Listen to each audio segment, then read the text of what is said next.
Warning, the Savage Nation contains adult language, adult content, psychological nudity. Listener discretion is advised. And now, the world's most exciting podcast, The Savage Nation, home of borders, language, culture. And here he is, New York Times best-selling author and National Radio Hall of Fame inductee, Michael Savage.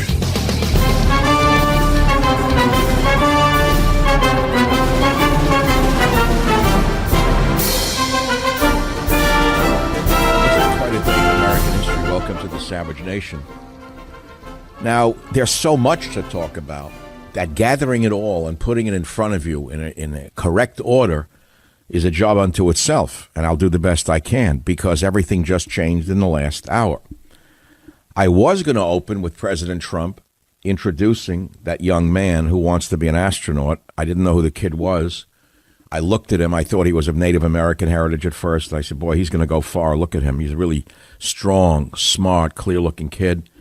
And then on top of it all, he introduces the young man's great-grandfather as one of the first fighter pilots in the Tuskegee Airmen. I almost fell out of my chair. It was one of the most beautiful moments I've ever seen in the political theater, by the way. And for Pelosi to rip up the speech at the end shows a mental derangement, number one, but a disrespect for Brigadier General McGee and all the others who were honored last evening. This woman is so out of control that I have to ask, I'm forced to ask, is she unfit to serve and it's time to remove her? Now, it can't happen. It can't happen here. They've been saying they want to remove Trump. Remember, they tried that under some Article 23 or something, whatever the article is. I don't know the article, unfit. Yeah, what amendment? Well, they made it up in 25th Amendment. Why can't the 25th Amendment be applied to Nancy Pelosi? Because she shows all the signs of a mental illness. And I think she's dangerous. She's third in line to the nuclear football. Third in line to the nuclear football with all that head jerking. Now, that's a medical condition, and I'm going to ask you something. I'm not diagnosing this. Did you watch her face during the entire speech? She sat there chewing, thrusting out her tongue, smirking, blinking. But I don't think this was all theatrics. To me, it looks like symptoms of tardive dyskinesia, which is caused by the long-term use of neuroleptic drugs, which are used to treat psychiatric conditions.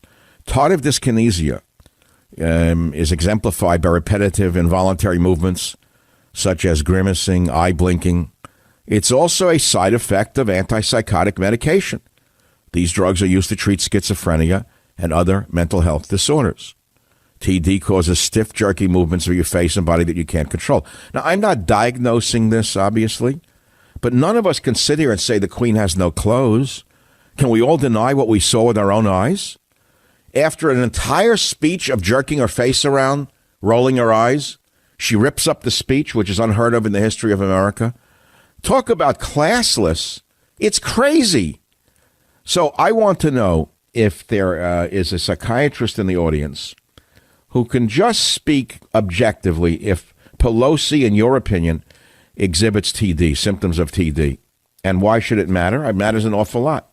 But getting back to the bigger picture on what the show is today on the Savage Nation, at the bottom of this hour, we have the great Kimberly Guilfoyle, who will tell us what it was like to actually have been there last night, what the president's feelings are last night, what they were last night, what the mood was inside the inner circle, because she certainly is in the inner circle. You may know who she is. I'm sure you all know Kimberly. Kimberly is the friend of Don Jr.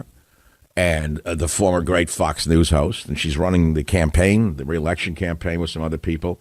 She'll be with us on the program. In the next hour, we have a man, John Dennis, who's running against Pelosi, if you can believe it. What a long shot candidate he is. He was threatened today by an Antifa thug who said that when the cameras turned off, he would F him up. Now, to me, that's a verifiable threat that the FBI should be notified of. And we're going to find out from John Dennis, candidate against Pelosi, whether the FBI is investigating that Antifa street thug. But again, let's go into the evening of last night. I did watch the entire speech. As I was leaving for dinner, I had turned the sound off and I was just putting on the last-minute clothing stuff just as the speech was ending. I saw Pelosi doing something with her hand, with the thing in the air. Paper, I didn't know what she was doing. And my producer, Jim, called me saying, did you see what she did? He said it's unprecedented in American history that a Speaker of the House would go so low and act so crazy. So I watched the video and I said, clearly something's wrong here. And I wrote immediately, Pelosi melts down, rips up speech in front of the world, which is what no one could believe they were watching.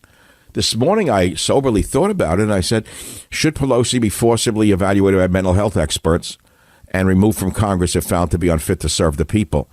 Do we even count? Do we even count? We shouldn't be frightened that this creature is third in line of succession to the United States presidency? This madwoman? Okay. But let's begin with something positive. Or shall I begin with a negative? In the last hour, Mitt Romney announces he'll stab Trump in the back. Maybe I'll begin with that instead of the positive one. Let's go negative. When they go negative, I'll go more negative. Let's go more negative. Now, Romney committed Harry-Carry. And I want you to listen to Romney's speech, which just came up in the last hour, announcing he'll vote to convict Trump in clip 28. Let's hear it. In the last several weeks, I've received numerous calls and texts. Many demanded in their words that I stand with the team. I can assure you that that thought has been very much on my mind. You see, I support a great deal of what the president has done.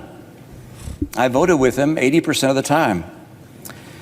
But my promise before God, here we go, to apply impartial justice, here we go, required that I put my personal feelings and political biases aside. Were I to ignore the evidence that has been presented and disregard what I believe my oath and the Constitution demands of me for the sake of a partisan end, it would, I fear, expose my character to history's rebuke and the censure of my own conscience. Now, that's Mitt Romney saying that before God, he wants to apply impartial justice. You know, I thought about that. I could argue that putting his own conscience above the survival of his own nation is the ultimate abandonment of his own conscience. This is purely an ego-driven decision, in my estimation. He has been jealous of Trump since the day Trump became president because Romney comes from an establishment political family. He was supposed to be the anointed one. Trump was this street guy, came out of nowhere, and took his position. So let me repeat what I said. I could argue that putting his own conscience above the survival of his own nation is the ultimate abandonment of his own conscience. Now, I know that's a Rubik's Cube in thought, but it's an analysis that has validity in my estimation. In other words, you could talk to God and think that you're talking to God. How does he know he's actually talking to God, that he's not a lunatic? What do you mean? I talked to God, and I came up with the idea I have to stab Trump in the back. I didn't hear him say the same thing about Adam Stiff, and what's his name, Milton Nadler? I don't know the guy's name, and the Knish looking man. Did you see them sitting there last night? And then what was the stupid women wearing white to celebrate suffrage? All these years later, they're still playing on the suffrage movement? Are they that stupid? This party, the Democrats, can't even run a caucus in a small state, yet they want to run America again off the rails. Unbelievable to me. You know, I personally think that Trump is going to win by a landslide. If the economy continues to roll along and we stay out of any foreign wars and such, I believe it's Trump 70-30, 65-35. That's unless the Democrats steal the election again by flooding the country with more illegal aliens into the voting booths. But I think we're all watching for that now. I don't know how they're going to get away with it. So let's go back again to Romney, because it's a CC change right here. Susan Collins, by the way, on the other hand, last night, she's a moderate from Maine, gave a very intelligent speech as to why she would not vote to convict. Basically, she said they didn't present a compelling enough case to reach the level of impeachment. She was very careful in her analysis, and it made sense. Romney, on the other hand, this doesn't pass the Malarkey test. I'm sorry. Listen to clip 29. This came out just an hour ago. As it is with each senator, my vote is an act of conviction. We've come to different conclusions, fellow senators, but I trust we have all followed the dictates of our conscience. I acknowledge that my verdict will not remove the president from office. The results of this Senate court will in fact be appealed to a higher court, the judgment of the American people. Voters will make the final decision, just as the president's lawyers have implored. Good. So my vote will likely be in the minority in the Senate. Yeah, okay, Quisling. But irrespective of these things, with my vote, I will tell my children and their children that I did my duty to the best of my ability, believing that my country expected it of me. It doesn't pass my litmus test for truth. First of all, I'm an expert on voice recognition. His voice was very dry. His tongue was sticking to his mouth. I don't know if you heard any of this. He was terrified of what he was saying. Something doesn't add up here, because he just committed a political suicide for himself, by the way, on top of it all. I don't believe the Republicans in Utah are going to reelect this clown. And I believe that I think Romney just committed a harry-carry, as I've just said to you. This is crazy.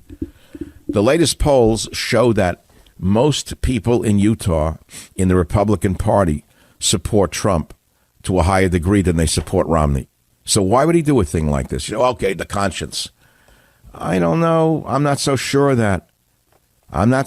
He's been a politician all his life. All of a sudden, he's going to put his conscience above his political instincts. Something doesn't make sense here. Okay, so we've got a lot of this to talk about today. Do we have time to play the wonderful positive stuff? Now that we've gone negative, let's go positive.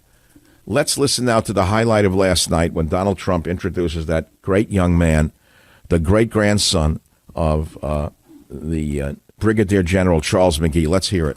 In the gallery tonight, we have a young gentleman, and what he wants so badly, 13 years old, Ian Lawnfay. He's an 8th grader from Arizona. Ian, please stand up. Ian has always dreamed of going to space. He was the first in his class and among the youngest at an aviation academy. He aspires to go to the Air Force Academy, and then he has his eye on the Space Force. As Ian says, most people look up at space. I want to look down on the world. I love that. I thought that was beautiful. Then the president goes on to introduce, this is the shocking part if you missed it. He then goes on to introduce a 100-year-old gentleman who was one of the earliest fighter pilots in World War II in the Tuskegee Airmen, and the man's still alive. It was astounding to watch that last night. It actually moved me to tears. On so many levels, that was so America. That was such an example of America at its best. You know, the best. You know, here you have the party called the Democrats who constantly pander to black people and Hispanic people and this people and that people and do nothing for them but rip them off. And here you have a president who not only exemplifies someone who's helping minorities, but is actually helping them. And you know that if Trump only wins 14% of the African-American vote, he's a guaranteed next president. That's all he needs is 14%. Well, Romney has moved against the president. Pelosi has moved against sanity, ripping up the speech. Trump has moved to a higher level than he has ever been. And I will be back in a moment on the Savage Nation. The Savage Nation. It's Savage on Demand. Okay, you know I'm a car guy. You know I've had a Hellcat. And with the ever-increasing numbers of cars like Dodge, BMW, and Volkswagen, and models like the Hellcat, X3, and Jetta, it's now impossible to stock all the parts you need in a traditional chain storefront. We all know that. I'm a car guy, and I'm telling you, why endure often pointless or seemingly intimidating questioning and wait while a counterman orders the parts on his computer, choosing the only brand his warehouse happens to carry? You have computers with access to rockauto.com right in your home and in your pocket. One reason to repair and maintain your cars is to save money that you could then use for other important things like the mortgage or food. Why would you choose to spend 30%, 50%, 100% more for the exact same auto parts in a chain store or a new car dealership when you could do it at home on your own computer? Now, you may not know this, but chain stores have different price tiers for professional mechanics and do-it-yourselfers. RockAuto.com's prices are the same for everybody, and reliably low they are. RockAuto.com always offers the lowest prices possible, rather than changing prices based on what the market will bear like airlines do. RockAuto.com is for everybody and does not require membership or account login. Does not require this. You could just do it yourself. RockAuto.com is a family business, serving auto parts customers online for 20 years. Just go to RockAuto.com to shop for auto and body parts from hundreds of manufacturers. They have everything from engine control modules and brake parts to tail lamps, motor oil, even new carpet sets. Whether it's for your classic or daily driver, get everything you need in a few easy clicks, delivered right to your door. The RockAuto.com catalog is unique and remarkably easy to navigate. You can quickly see all the parts available for your vehicle and choose the brands, specifications, and prices you prefer. But best of all, prices at RockAuto.com are always reliably low, and the same for professionals and do-it-yourselfers. Go to RockAuto.com right now and see all the parts available for your car or truck. Write SAVAGE in their How Did You Hear About Us box so they know we sent you. That's SAVAGE. They have an amazing selection, reliably low prices, all the parts your car will ever need.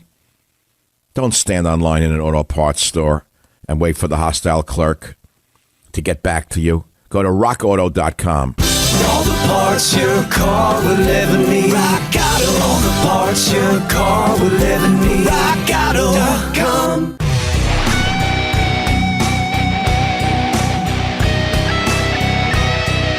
Now, I want you to understand she's become the shame of the world. Pelosi has shamed the United States of America before the world.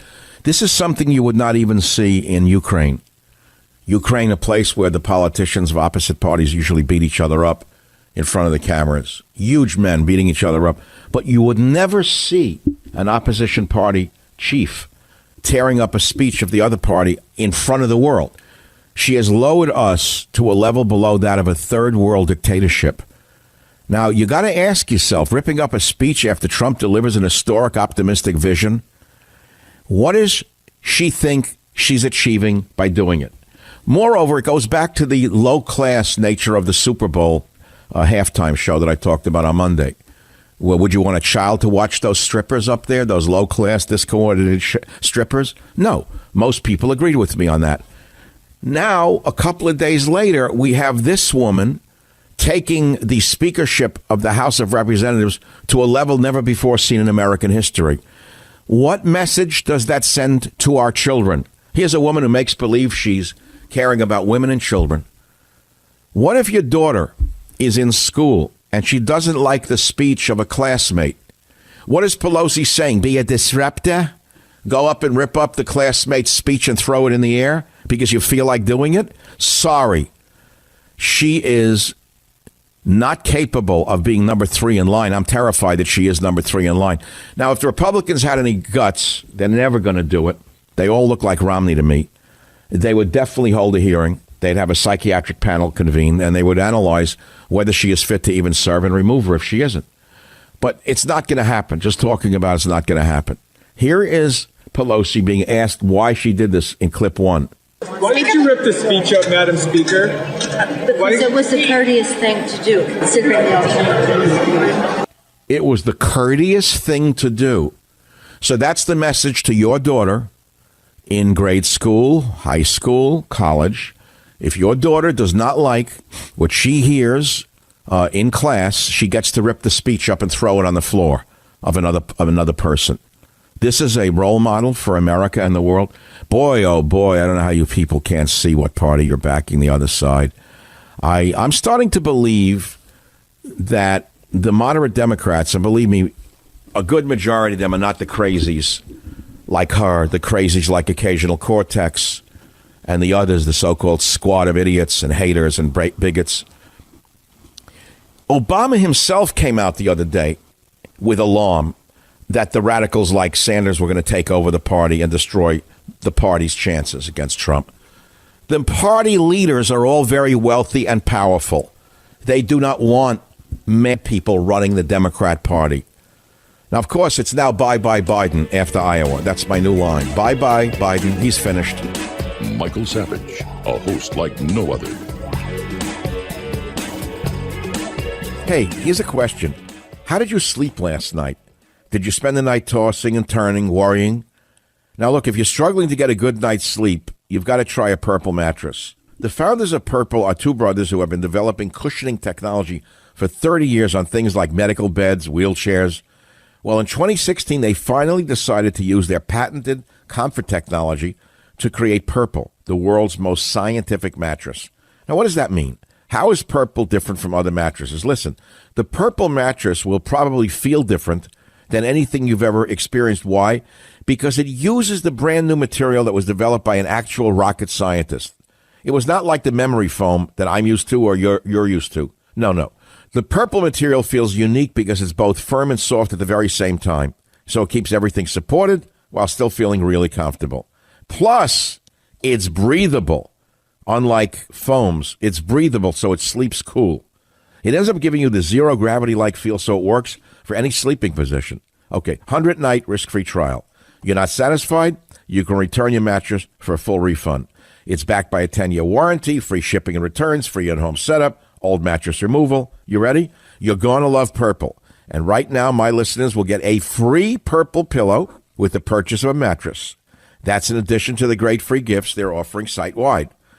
Just text SAVAGE to 84-888. The only way to get this free pillow is to do this. You ready? Text SAVAGE to 84-888. That's SAVAGE to 84888. Text SAVAGE to 84888. SAVAGE to 84888. Message and data rates may apply.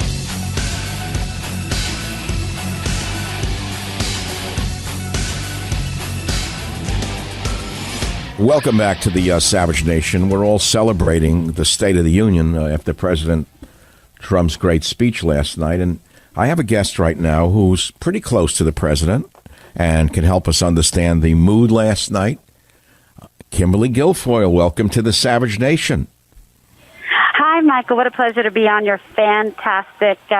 I don't know who loves you more, like me or the president. I don't know. I think it's a tie. But, yeah, it was wonderful last night. It's so historic and just a feeling, to be in the room. I was with the president prior to him making his remarks, watched it, from inside of the Capitol, and then, of course, after was able to speak to him. And he was in great spirits before and felt really good about it after. And I have to tell you, so many people, even Democrats, liberals, said how much they enjoyed, believe it or not, the speech. And when you think about it, right, board, look at how much he was lifting, Americans up all across the board. Really moving, emotional moments. And, Kimberly, for me, the moment that brought me to tears was the introduction of that young man, the great-grandson of Brigadier General Charles McGee. I could not believe what I was looking at. How could a guy like Obama miss an example? Of course, the kid was too young, but whatever. Donald Trump doesn't talk the talk. He walks the walk in helping minorities in reality. Tears, that is absolutely right. I had tears going down my face. It was incredibly moving, especially so many Americans out, know the story of the Tuskegee, airmen and just the incredible accomplishments and sacrifice, what they did for this country, for our liberty and for our freedom, and for President Trump to honor them in such a special way. And I have to tell you, I'm campaigning across the country. I'm now the National Finance Chair for the Trump Victory Committee. And we are just getting record number of people reaching out to bundle money and contribute to the president. And our poll numbers are doing so well, thanks be to God, and an amazing president. Just across the board, making inroads with Latinos and African Americans that are, joining our team in, record numbers. Kimberly, is it true that the president only has to win 14% of the African American vote to almost guarantee the presidency? Those are the numbers that we are, looking at. Those are the numbers that we've been looking at and taking in to see, in fact, that if we can make that kind of inroad, that dent in, it is, that changes politics forever and really impacts this country. Can you imagine? But Kimberly, the president was saying the truth. Wow. The lowest African American unemployment, in history? Yes. How could How could the Democrats ignore the reality? And then Pelosi rips up the speech. Let me ask you, what part of that speech was it that was false? Yeah, I know that's the problem. And believe me, some of the congressmen, like Mike, went in there to go pick the pieces up. And of course, she got rid of the evidence, bleached it all over again.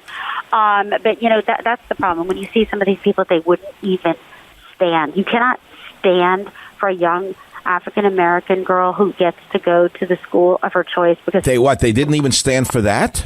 They wouldn't stand for that. No, they wouldn't stand for that.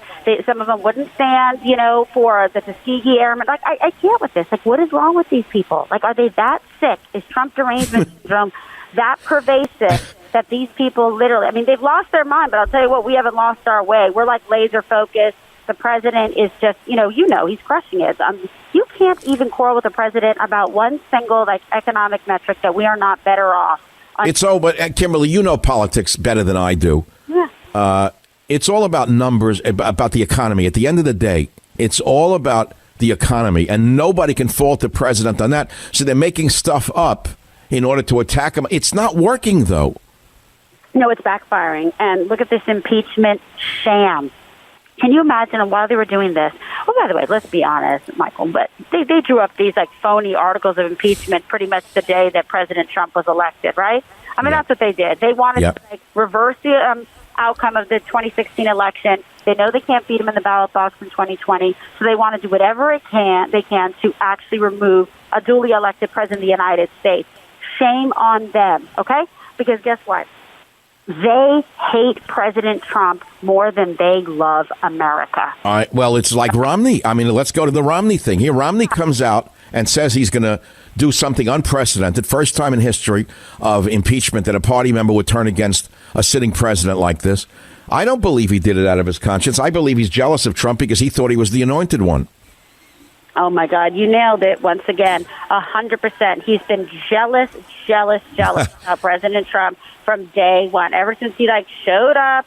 Remember the whole thing about showing up at John George and they had a meeting and he was eating the garden and he thought that he was going to, after insulting President Trump and being horrific, that he was actually going to be rewarded with some kind of cabinet position, etc. Yes. It's just unbelievable. And President Trump was a gentleman, met with him, all of the above. By the way, President Trump supported him when he was running and showed up for him and gave money. And then look at the shameful treatment for what? What has the president done that is so offensive to Mitt Romney? But Kimberly, I listened to Romney's speech today, and he says, "My promise before God to apply impartial justice." Here was my argument, Kimberly. You're a former prosecutor. I would argue that putting his own conscience above the survival of his own nation is the ultimate abandonment of his own conscience. This was purely an ego-driven decision, Kimberly, in my opinion.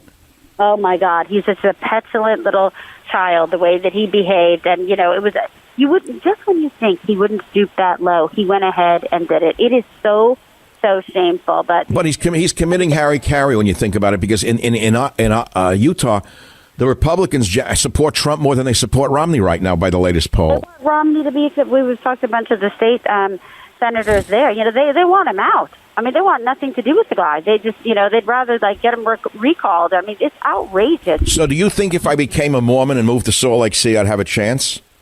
Big time. Are you in? No, I'm not a politician, Kimberly. Kimberly, by the way, I have to say, hearing from you and the others in the box the other night from the Super Bowl was so electrifying for me. That was one of the most electrifying moments of my year 2020, which has not been a good year for me. And I don't want to get too personal, but I remember that day you mentioned on my boat. That was so touching. That was so beautiful. Yeah, with my father. And, I can say it if you don't mind, but it was just wonderful what you did. It's something my brother and I will never ever forget, and took my father out and on the bay to be able to go past the Golden Gate Bridge. My father helped build the on-ramp to the Golden Gate Bridge, and it was one of the most magical moments and best ways, I would say. And my father loved it. He came to this country, and he was able to live his American dream. And what these other politicians have done is export the American dream. He came here. He became a citizen the right way. He didn't cut the line or try to cheat anyone. So was he an immigrant from Ireland? He was not born in San Francisco? He was born in Ennis County, Clare, Ireland. Started working in a blacksmith shop when he was a young child, and was the eldest of 6, and came over here, worked construction with his uncles, became a citizen, and in some small measure was able to then give back to the country that he loved, that he felt that it blessed him by joining and enlisting in the United States Army and serving in the military. And, you know, it's a story. And my father was believed, like, what a great country to have the equality of opportunity, but not necessarily the result. We determine our result, you know, self-determination and hard work. And, you know, that was the legacy that my father left to my brother and I, my mom as well, by just saying, you know, you can be and achieve anything. You're in the greatest country in the world, and you've had an education, and go out there, you know, and take it. And, of course, then when you're so blessed, you have to give back. And that's why I don't sit life on the sidelines. I jumped in to help my president, my friend, Donald Trump, because I know the measure of the man, his character and his integrity, and I stand proud to represent him. And once again, look at President Trump, you know, picking a first-generation American like myself, a Latina, my mother born in Aguadilla in Puerto Rico, 6.1% Native American Indian, okay, the real Pocahontas. I didn't know. Hey, I didn't know about that part of you. Oh, yeah. Trump just can't stop winning.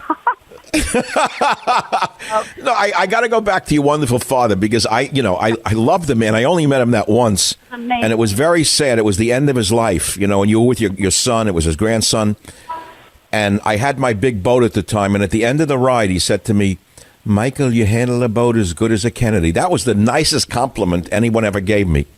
So that's so cute. He's just, oh, my God, I love him. He's just, you know, he is the best. And, you know, each day I wake up in the morning, I go to bed at night, I try to honor my mother and father and the lessons that, you know, they inspired in me. And my father was amazing, you know, and he was so proud of me. And I registered as a Republican when I was 18 years of age and was part of the... I was going to ask you that. You were a DA here in San Francisco. Yeah. As a Republican? Yep. I didn't know you were a Republican. I didn't even think there were any Republicans in San Francisco. I didn't think they were allowed over the Bay. There's species, right? I know. I didn't think they let him over the Golden Gate Bridge. Oh, I know, right? But as it turns out. So, Kimberly, before you go, Kimberly Guilfoyle, what are the estimates internally, if you can give them? I personally put my stethoscope to the ground both before that great speech last night. The economy is just steaming along. If everything keeps up, I see a total blowout. I don't know, it could be a 60-40 blowout against the Democrats. They have nobody. Who are they going to run? Well, this is the problem. It's like one flew over the cuckoo's nest right after. Biden cannot even do, literally, if there's 12 people, oh no, if we have 12 to 20 people show up, we've got to get him a teleprompter. He doesn't know, God bless, what state he's in, who's on first, what's on second. Doesn't know. How's he going to do the distance with President Trump? There's just no way. Then you have like Bloomberg, who's just like angry Mini Mike, getting mad about everything, spent $200 million and didn't even buy a box to stand on. I can't with this. You know, they're just angry, spiteful. He's got Mitt Romney syndrome too, just jealous of President Trump. They're just angry people. And then look, there's a really big choice to be made here. Okay, I think this is the most important, powerful election of our time. Do you want to cede your liberty and your freedom to socialism that Bernie Sanders is offering? Or do you want to embrace the free market, America First agenda, entrepreneurs, now limited government, lower taxes, less regulation, and all different socioeconomic backgrounds lifted up under President Trump? Kimberly, let me say this. Bernie Sanders is my favorite because he reminds me of the people I ran away from in New York. I can read him and imitate him better than Larry David. I have only one request for the president. If he'd like to role model in a mock debate against Bernie Sanders, call on me because I'll come to Washington, and I'd be glad to be Bernie. You're hired. That would it would be my crowning achievement because I could do Bernie better than Larry. Oh, my God, that's so funny. That would be the best prep. But now the world knows our secret. Kimberly Guilfoyle, thank you so much, not only for being on the show, but for doing what you're doing in trying to save this country from these dirty, rotten stinkers called the Democrat Socialists. Oh, that's why I'm fighting. I'm all in. I'm going to fight to the death on this, and we're going to run up the score. And I can't wait. You'll see. And we put together the greatest campaign and ground game that politics has ever seen. Trust me. And the world will know it come the morning of November 4th. So thank you so much for what you do. You're a great American, a great patriot, and I love your family. Thank you so much. Bye now. All right, we'll do this again, my friend. Thank you. I hope so. The Savage Nation. It's savage, uncut, unfiltered, and raw. I am thrilled to report to you tonight that our economy is the best it has ever been. Our military is completely rebuilt, with its power being unmatched anywhere in the world, and it's not even close. Our borders are secure. Our families are flourishing. Our values are renewed. Our pride is restored.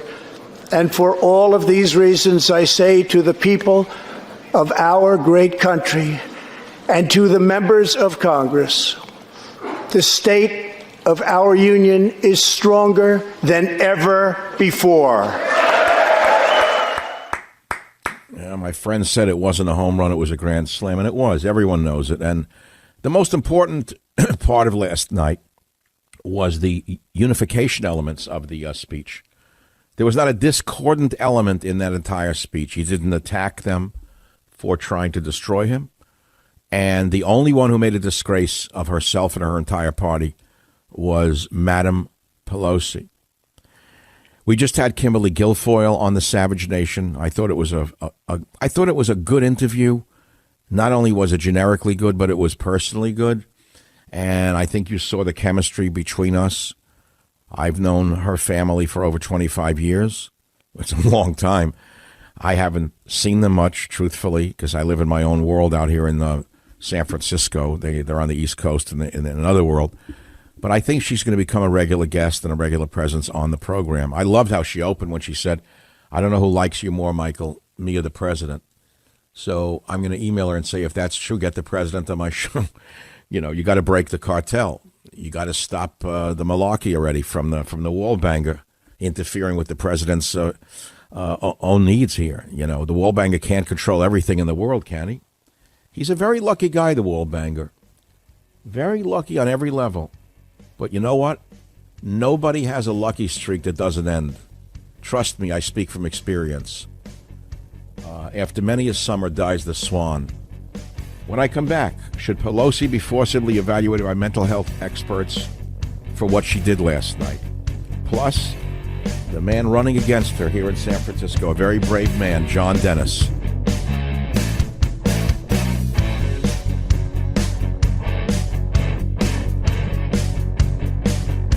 The Westwood One Podcast Network. Fans of the spoken word, welcome. This is a podcast.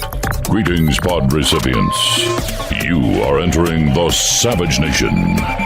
Read the book, see the movie. Warning, the Savage Nation contains adult language, adult content, psychological nudity. Listener discretion is advised. And now, the world's most exciting podcast, The Savage Nation, home of borders, language, culture. And here he is, New York Times best-selling author and National Radio Hall of Fame inductee, Michael Savage. 132 lawmakers in this room have endorsed legislation to impose a socialist takeover of our healthcare system, wiping out the private health insurance plans of 180 million very happy Americans. To those watching at home tonight, I want you to know we will never let socialism destroy American healthcare.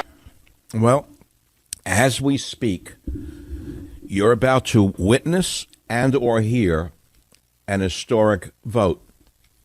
Today, the Senate will decide whether Trump is convicted or acquitted on the false charges brought against him by Adam Schiff and Jerry Knish, along with the madwoman Nancy Pelosi, who, by the way, is unfit to serve. There's no question in my mind that she blew it last night and actually showed who she is. So I want to go back for the moment. We're going to keep watching the vote. It's coming up in this hour. How long it'll take, I don't know. But remember, you need 2/3 of the senators to convict. It's not a simple majority. It's 2/3. That's why the founding fathers made it so difficult to impeach someone, because they didn't want radical changes in government. They didn't want the people to become restive, meaning we the people. In other words, if we're going to bother voting, we don't want our votes stolen from us by a jealous, vindictive opposition party. And so they said, no, it's got to be 2/3 in the Senate who would vote to acquit or vote to impeach, rather. And they made it very hard to convict because they didn't want it to happen too often. Otherwise, we'd be like a South American banana republic. And so we're pretty sure that although, he jumped ship, Romney made a disgrace of himself in saying he'd vote to convict. And wait till you hear all of the self-righteous phonies now say, they respect him for his conscience. These are the same people who hated him, ridiculed his Mormonism, ridiculed the idea of God. But wait till you see Jake Tapper, the biggest phony of them all, suddenly getting sanctimonious about Romney's conscience. Yeah, right. Well, here we are, and we have some great sound bites from last night's great speech. And I'm going to go back to that with a few of the tweets. Here's the tweets I did last night. Trump speaks to the nation. This was the first one. Adam Stiff, Jerry Knish, and Pelosi stare into space. Unemployment at all-time lows. Economy booming. Why I, Savage, was first among talkers to back him. He knows, never forgets his friends, and knows who backed others. Believe me, he said it to me. Guys who they think he likes them, he don't like them at all. He knows that they're dangerous Brutuses with knives in their hands. They could be as squeaky as they want. He doesn't trust them because he knows who to trust. Then I tweeted, classiest first lady in history. Boy, do I respect her. Next tweet was, in 2015-16, I wrote, quote, elect a businessman, not a politician. Now we are energy independent, record low unemployment, ISIS driven out of all cities, NAFTA ripped up. Compare that with Obama's record. Next, loser Dem women wear white because they ain't too bright. Next was Tuskegee Airman and grandson brought tears to my eyes. I wasn't alone in that. Man, was that a moving moment.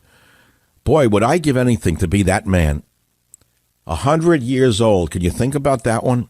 Could you imagine what it'd be like to be 100 years old and that straight and strong and having flown in combat in World War II, no less, in a P-51 Mustang, and to have your straight grandson standing there in front of you before the president? Could you imagine? Only in America this could happen, something like beautiful like that. Then I tweeted, end of free health care for illegal aliens. And Pelosi melts down, rips up speech in front of the world. It was the greatest disgrace in the history of American politics. In the last hour, if you just joined us, we had Kimberly Guilfoyle on the Savage Nation radio program. In this hour, we will be joined by John Dennis. You may not have heard of him, but this man is very brave, and he's going to run against Pelosi in her hometown of San Francisco. John grew up in a housing project in New Jersey, and John was threatened with bodily violence by one of the Antifa thugs in San Francisco. I hope he's reported it to the FBI and they do something about it. Let's take some calls here as we wait for the vote. It looks like they're coming in right now. We have 4 guilty, 4 not guilty. Should I sit there and count them? Look at this. It's actually speeding along. This is not like a BS job. I think we're going to get the results in this hour, Jim. It looks to me like we're going to get the results. This is almost like a synchronicity going on right here. So we're running head and head right here. Well, that's because the guilty ones are voting the people for guilty right away. 6 guilty, 7 not guilty. Needed to convict is 2/3. Well, we'll keep you updated here. This is astounding. Hey, listen, history is being made right in front of your ears. Do you understand that? Let's take some calls on the Savage Nation. Let's see. Lynn in Wisconsin, line 4. Go ahead, please. What's on your mind today, Lynn? Lynn is not there, Jim. So we'll move on. People waited a long time. And we'll see what they have to say. San Francisco, James, line 7. You're on the Savage Nation. What's on your mind? Yeah, I think that many people have missed what Romney was hinting in his speech. I think he's carved out a spot for himself to become the head of the Republican Party and run for the presidential office in 2024, no matter if Trump wins or not. Wait, let me follow you. You're saying by stabbing Trump in the back today, Romney's you think, positioned himself to run to be the head of the Republican Party by doing that? Yes. First of all, I don't believe he stabbed him in his back. He just came to a different conclusion on the evidence that was given, as many Americans, and he has the right to do so. I agree that he has the right to do so. He is a sitting senator, but on the other hand, how does that balance with Susan Collins, who's also a super moderate, who had the exact opposite conclusion?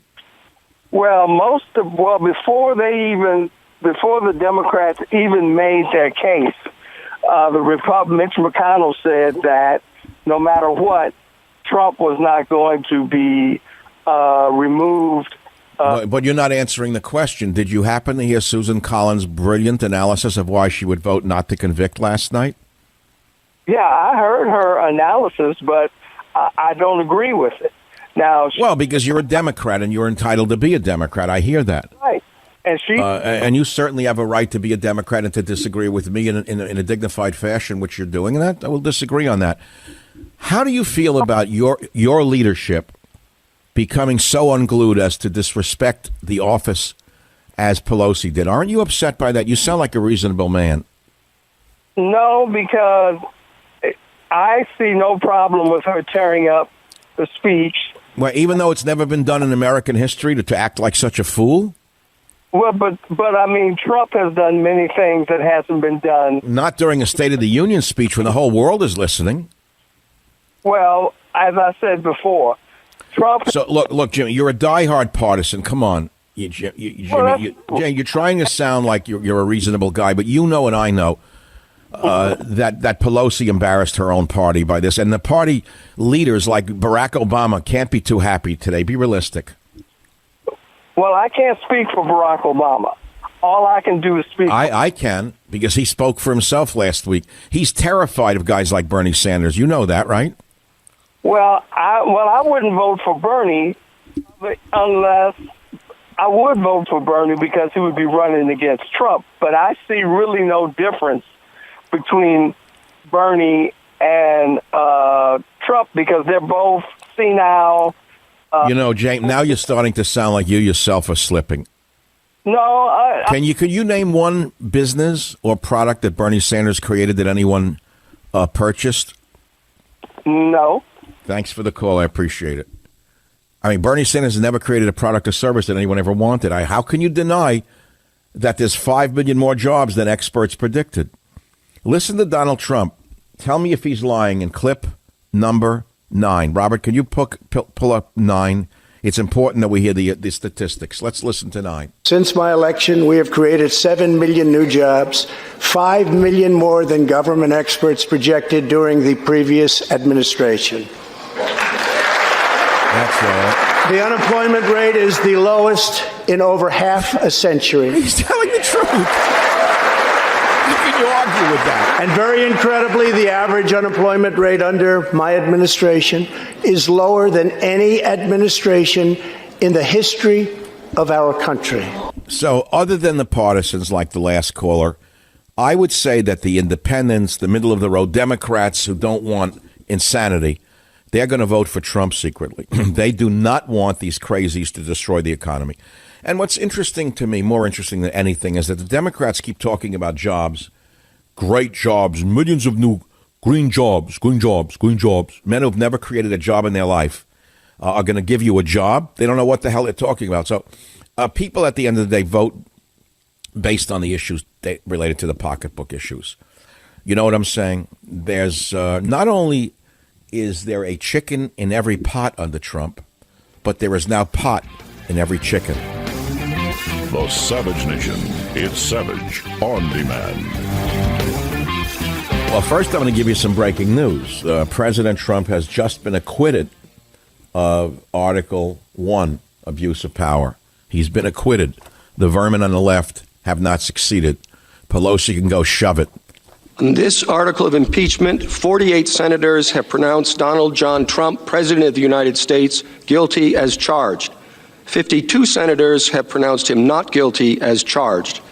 2/3 of the senators present not having pronounced him guilty, The Senate adjudges that the respondent, Donald John Trump, President of the United States, is not guilty as charged in the first article of impeachment.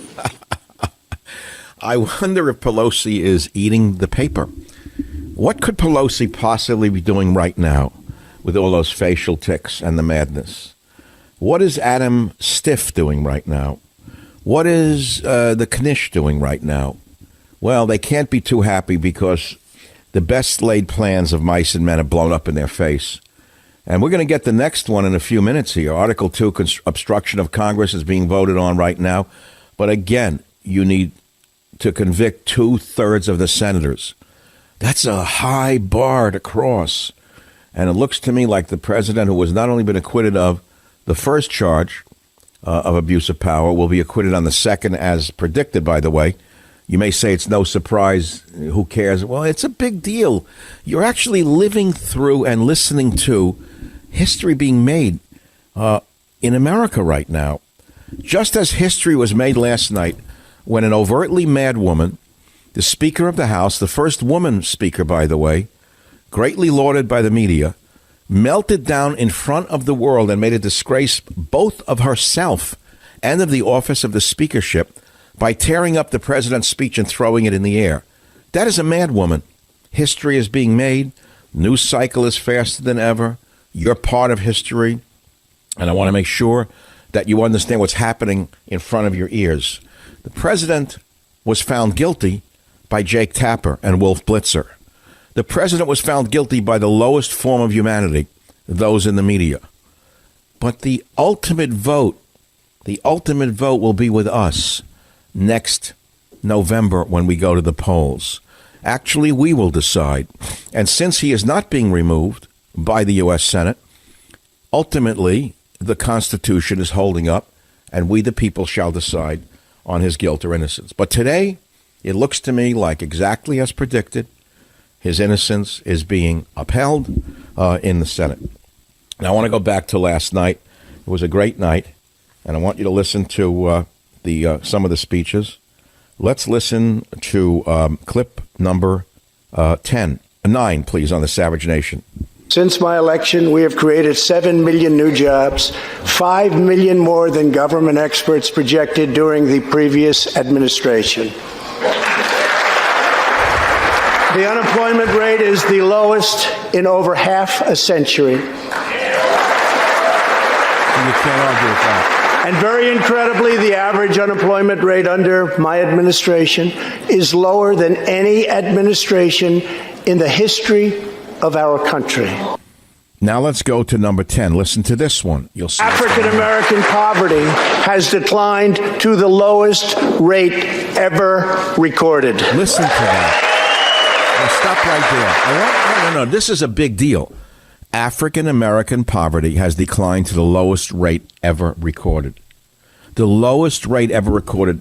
Do you realize how historic this presidency is? Do you realize that people are not stupid, that no matter what Jake Tapper and Wolf Blitzer may present to the audience, at the end of the day, the people will judge for themselves? Everybody in this country who wants to work is working. Everybody in this country who can work is working. And that is why the workplace is filled with so many illegal aliens, because we can't even get enough Americans to work for the jobs that are available under Donald Trump. That's historic. Again, the news is great. He was acquitted on the first article of impeachment. Michael Savage, a host like no other.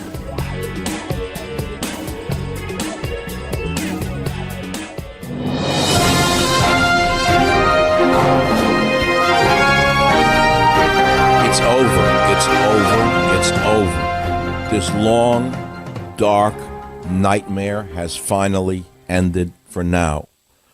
Despite all the plans and connivances of Pelosi and Schiff and Nadler and darker forces, which we can never know, Trump has been acquitted on both articles of impeachment just minutes ago. Lived through one of the worst periods in American history. Now, I lived through the Clinton impeachment. I was opposed to the Clinton impeachment. I thought it was false. I thought it was based on very skimpy evidence. I didn't think it reached the level of an impeachable offense to have stooped an intern. It was ugly. It was disgusting. He lied about it, but none of it reached that level of removal from office, especially by today's standards, incidentally. And I said so on the radio at that time. And I was no fan of Clinton, but I knew it was one party trying to destroy another. So now, all these years later, what we saw was payback. They waited 20 some odd years to get even with the Republicans, and they created a false set of charges against a Republican president, and then they tried to bring him down. He was acquitted on both charges. Senate votes down both articles of impeachment just now, as you are listening on the Savage Nation. Where is my guest, John Dennis? Did he go away? Or I don't see him. I had a guest here, but hey, whatever. The line dropped. Great. Very, very good. It happens. We're living in a modern world. The lines do drop. Well, there's Mitch McConnell, the Gobbler. Gobbler turned out to be, by the way, a great guy. He's tougher than everyone assumed. They mocked him. They ridiculed him. They called him every name under the sun, especially Squeaky. Squeaky was ripping him to shreds. Now he's his best friend. It's unbelievable to me how the media operates, whichever way the wind blows. And the Senate just voted down both articles of impeachment. I want you to try, ladies and gentlemen, to go into the mind of Nancy Pelosi at this moment. I would like you to try to go into what's left of the mind of Nadler, whatever mind he may have had, the little tiny shred of mental faculty that's left. Can you imagine what that pea brain is thinking right now? How he has embarrassed himself and his family? It's unbelievable. Joining us right now is a guy named John Dennis. John, welcome to the Savage Nation. John, so you're running against Pelosi in San Francisco. How dare you? Yeah, really. It's not like I live here or anything. No, I mean, you're an outsider. I mean, you're the chairman of the San Francisco Republican Party. You had an interchange in the streets of San Francisco where an Antifa thug approached you. What happened? We were doing a cleanup event. You know, it's just one of these things where we're trying to build a better San Francisco and, just chide the Democrats for running the city into the ground. And next thing we know, we had a bunch of Antifa people show up and scream and like lunatics. And one of the guys there was sort of their alpha dog, and he was just trying to pick a fight with somebody. And, and it was shameful. I mean, there were moms who came in from the suburbs. But I heard him say to you when the cameras are turned off, I'm going to do something to you. Didn't he say that? Yeah, he was vulgar and he was direct and he was very, very much trying to... No, but he said to you when the cameras are turned off, he basically said he's going to beat you up, didn't he? Yes. Isn't that a threat against you, and is that not a charge that the FBI could engage itself with? I keep seeing on the internet and on Twitter, Michael, that is a federal offense to threaten a candidate for federal office. I'll leave that to the FBI to get in touch with me about. Well, no, John, I'm sorry. This FBI is not the same FBI as it was under Obama, and we have a new U.S. attorney. I would strongly advise you to pursue charges against this thug. He looked very dangerous to me, and he did threaten your life. But let's go down to I didn't know. I mean, I met you at my event at the University Club, right? Mm-hmm. I didn't know that you grew up in Jersey City. In fact, when you said to the Antifa thug that you grew up in a public housing project in New Jersey, that vermin said to you, go back where you came from, didn't he? Yeah. And, I tried to put that out there because I know that that's sort of a surprising thing. You wouldn't expect that from somebody. No. It's like me. And just also wanted to let him know, who lived in those housing projects with me. There were people of all different nationalities and races. And, one of the things you learn in growing up in a place like that is treat people the way you want to be treated, and you'll do just fine. And your father was a longshoreman, so you come from a tough family? Yes. Would you have been willing to get into a fight if he attacked you? Would you have gotten physical with him? No, I would have defended myself. I mean, I think it would have been a mistake not to. I think, Michael, the reason why I went up to him was because he needed to know that there was resistance. Bullies don't want resistance. They want to... Oh, he looked like a classic Antifa bully with the beard and the earring. I saw him. Yeah. And now, how do we help you? Look, this is a big audience, and, Trump was just acquitted on both charges of false impeachment. You probably know this. This is a great day for that. So before we go, John, is there a way people can contribute to your campaign? I know a lot of people would like to see Crazy Nancy gone. JohnDennis.com. It's easy. Period. Just JohnDennis.com. That's it. That's it. They're fine. You got a donate button. You can chip in right there, and follow the campaign on Twitter. Have you been at all contacted by anyone in the Pelosi campaign threatening you? No. No, not directly. No. Well, not directly, just indirectly through Antifa. John, before you go, do you believe, as I do, that this recent set of indictments against Mohammed Nuru, the Department of Public Works director, and the restaurant owner will lead all the way up the chain? Do you think it's going to touch any of the big ones? I would think it would. I mean, somebody, this just didn't happen in a vacuum with this guy. He was in touch with everybody. And as we all know, these things are all coordinated. So I don't know where it'll go. But if he's looking to save his own skin, we may actually see. I think that they're going to turn him. That's the way all of these trials go. They will give him a plea deal if he turns on the people above him. I don't think if I were in the Democrat Party today, I'd be sleeping very well at night. JohnDennis.com if anyone wants to help him run against crazy Pelosi. He has the nerve to do so. John is currently the chairman of the San Francisco Republican Party, if you can believe it. There is one. But what a great day in America, John, isn't it, that the president was... That's wonderful. They should have never brought it up in the first place, and now we've stuffed them back. I would like to see Pelosi impeached for having done this to him. JohnDennis.com, thanks for being with us. See you another time. Well, let's go back to the big story. Trump has been acquitted on both false charges today. How do you feel about that? How do you, listening to this show, know that history has been made today and that the machinations and the conspiracy that was launched against 63 million voters by Nancy Pelosi and her goon squad has just blown up in her face? Donna in Maryland, welcome to the Savage Nation. How are you feeling right now? Hello, Dr. Savage. I am elated. Last night was phenomenal. I've been watching TV with this acquittal, and I'm so excited. And I want to say, with respect to John Dennis, God bless you for taking up the mantle. We got to make California great again. And Dr. Savage, thank God for you, because you really helped us get President Trump elected, and I think this is the beginning of him getting reelected. Oh, I think he's going to win by a landslide. Look, as a woman, having seen Pelosi melt down publicly last night, and she melted down, that was not a conscious decision. She went crazy. How do you think Pelosi's feeling right now? Oh, my gosh. Seeing her, I mean, she did come unhinged. She was trying to keep her teeth in and everything. She was a distraction. And you could tell. The whole time Trump was speaking, the face was grimacing and eye rolling and grimacing. What kind of grown-up does a thing like that? There was no decorum there. Well, let's hope for the best and that she gets the help that she needs before it's too late. But remember, this human being is number 3rd in the line of succession to controlling the football. The football, as you well know, is the nuclear codes that the United States of America controls. God forbid this crazy woman ever gets anywhere near that. I don't think she will. He has been acquitted today, but Romney turned out to be a Brutus, and that's not going to bode well for Romney, I don't believe. I don't think he's going to be the leader of any Republican Party, as the gentleman said earlier. I think Romney is finished politically, especially in his home state of Utah, where Trump is now more popular than Romney is, and Trump is the furthest thing from a Mormon you could ever find. By the way, if you want to talk about family values, Trump is the opposite of family values in that regard, at least in his earlier days. Let's put it to you that way.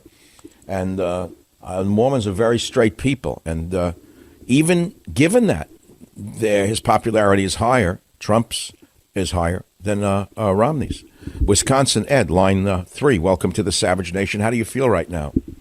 I've got mixed feelings. I'm extremely angry with Mitt Romney. And I'm going to be going out to CPAC in a couple of weeks out in D.C., and I know that a couple of weeks ago they disinvited Mitt Romney from attending the conference. I believe they ought to take it further. I believe that they should pass a resolution to permanently ban him from CPAC. He is not a conservative. There's something disturbed about that man where he would take a day that Trump, he had a wonderful address last night, and he completely stopped the momentum from the address last night. You're right about that. That's right. You're right. But there was something in Romney's voice that indicated a man who was not in control of his emotions today. He didn't sound very, very convinced. It's as though he was almost forced to make that speech, you know. Anyway, the president is not guilty on both counts, both false counts brought by bad woman Pelosi. And the tantrum that she conducted last night will never be forgotten in the history of in the political world. Never. 34 million people watched the speech last night. They can take away from it anything they want. The facts are the facts. And the fact of the matter is that no Speaker of the House in the history of this country has ever disgraced that position the way Pelosi did last night. But the good news is, no matter what she may have conspired, no matter how she may have dreamed to be President Pelosi by taking down Trump and Pence, it is over. She blew it.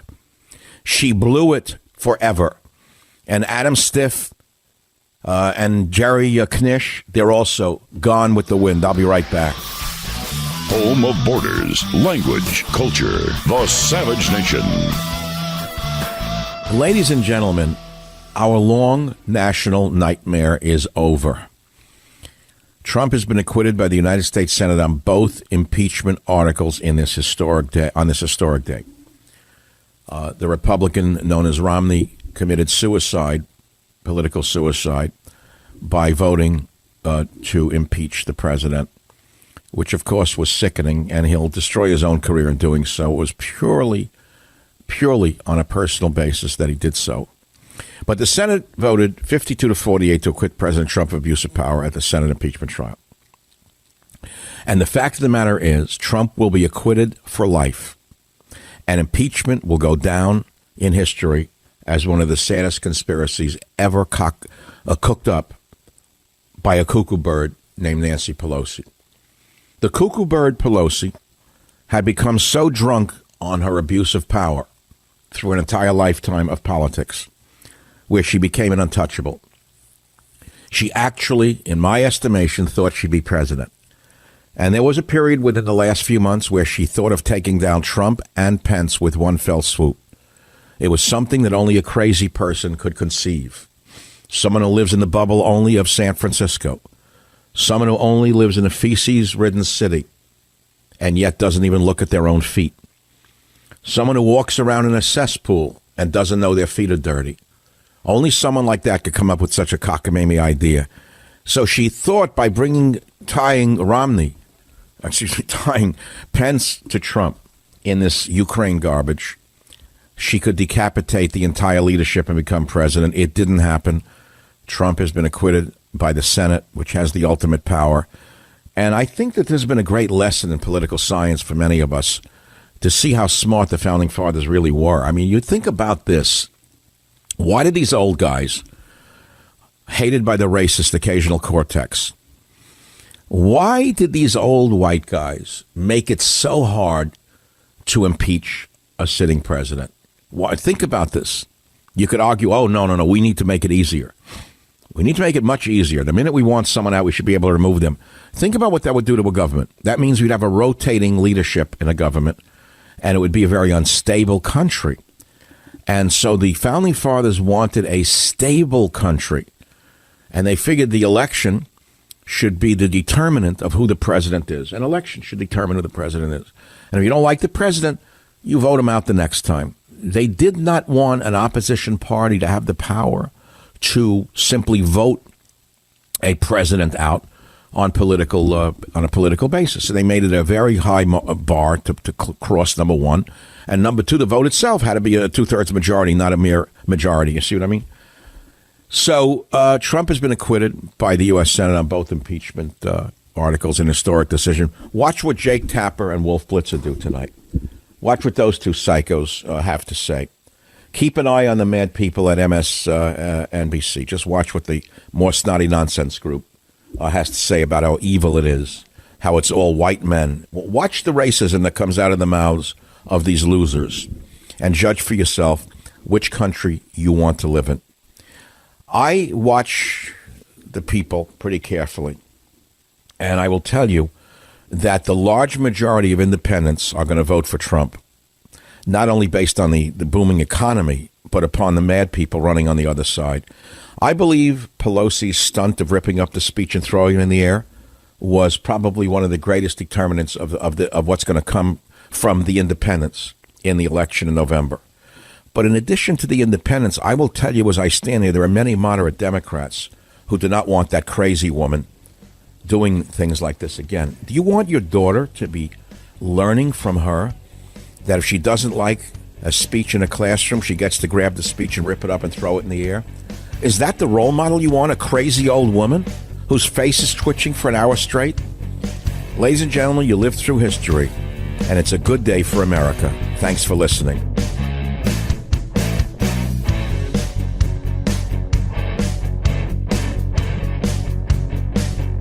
The Westwood One Podcast Network.